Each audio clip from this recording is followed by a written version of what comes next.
కథానందలహరి సభ్యులకు శ్రేయోభిలాషులకు నమస్కారం.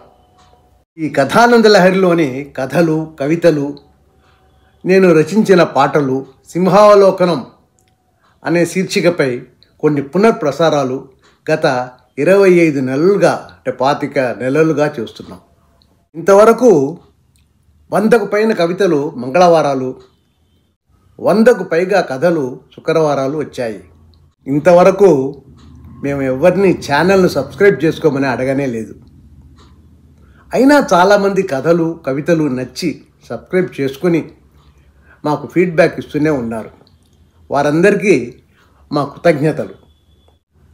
గత 25 నెలలుగా మీ అందరికీ పర్సనల్గా వాట్సాప్లో ఈ యూట్యూబ్ పోస్టింగ్లను పంపాను.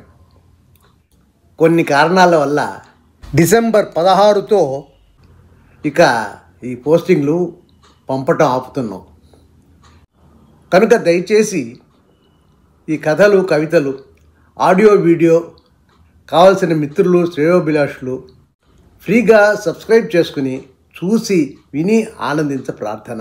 ఇట్లు మీ విధేయుడు చిర్రావూరు మదన్ మోహన్.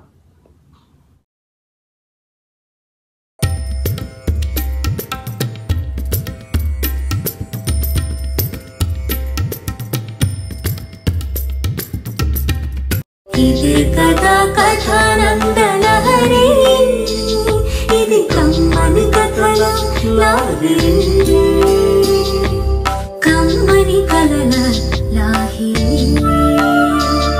ఇది కమ్మని కథల లాహిరి. కథానందలహరి సమూహ సభ్యులకి నమస్కారం. ఇప్పుడు వినబోయే కథానిక జ్యోతిష్యం. రచన చిర్రావూరు మదన్ మోహన్.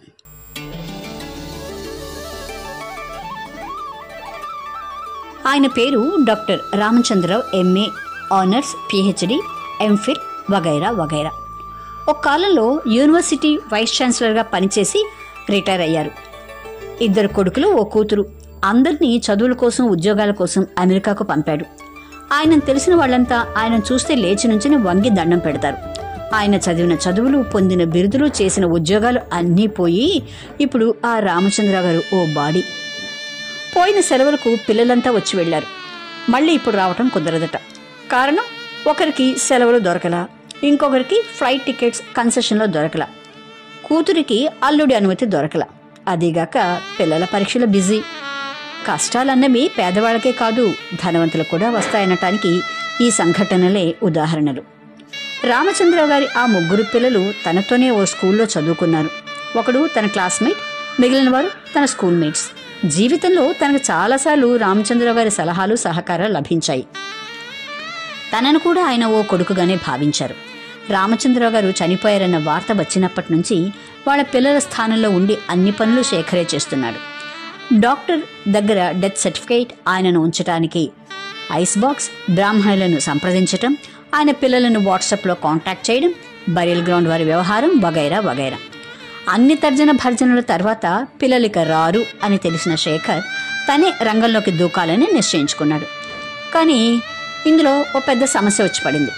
శేఖర్కు తండ్రి ఉండటం వల్ల వారి కుటుంబ సభ్యులు శేఖర్ను రామచంద్రరావు గారికి దహన సంస్కారాలు చేయకూడదని నిక్కచ్చిగా చెప్పేశారు. అలా చేస్తే తండ్రికి కీడు జరుగుతుందని వారి భయం.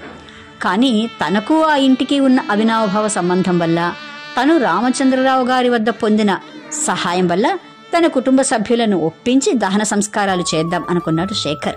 కానీ ససేమిరా వాళ్ళు ఒప్పుకోనందువల్ల వారిని ఉపేక్షించి దహన సంస్కారాలకు నడుం కట్టాడు శేఖర్. పరిస్థితి గ్రహించిన శేఖర్ తండ్రి తన జాతకము, శేఖర్ జాతకము రెండూ తీసుకుని తన మిత్రుడు, కుటుంబ జ్యోతిష్కుడు అయిన రామశాస్త్రిని సంప్రదించాడు. ఆయన ఆ 2 జాతకాలను క్షుణ్ణంగా పరిశీలించి శేఖర్ను దహన సంస్కారాలు చేయటానికి ఒప్పుకున్నాడు. విధి లేక అతని తండ్రి అయిష్టంతోనే తల వంచాడు. 6 నెలల వరకు అంతా సవ్యంగానే సాగింది. శేఖర్, గృహ సభ్యులు, అతని తండ్రి సర్దుకున్నారు. ఇంతలో కరోనా మహమ్మారి వచ్చి పడింది. శేఖర్ 2-3 రోజులు అవస్థపడి ఊపిరి పీల్చలేక, పీల్చిన ఊపిరిని వదలలేక ప్రాణం విడిచారు. అందరూ గుల్లుమన్నారు. శేఖర్ తండ్రి మళ్లీ జ్యోతిష్కుడిని సంప్రదించాడు. దానికి ఆయన, మన శేఖర్కు అప్పుడు కర్మ చేసే యోగం రావటం వల్ల రామచంద్రరావు గారికి దహనం చేయించి మిమ్మల్ని కాపాడగలిగారు కానీ ఇప్పుడు కరోనా వల్ల అతన్ని ఎవ్వరూ కాపాడలేకపోయాం అని బాధపడ్డాడు. తెలియకపోయినా తనకు శేఖర్ చేసిన త్యాగానికి, అతని పట్ల తన నిరంకుశత్వానికి ఆ తండ్రి ఎంతో పరితపించి తన పుత్రుని చేతలకు ఎంతో గర్వపడ్డాడు. జ్యోతిషం కథానిక విన్నారు. రచన చిర్రావూరు మదన్ మోహన్.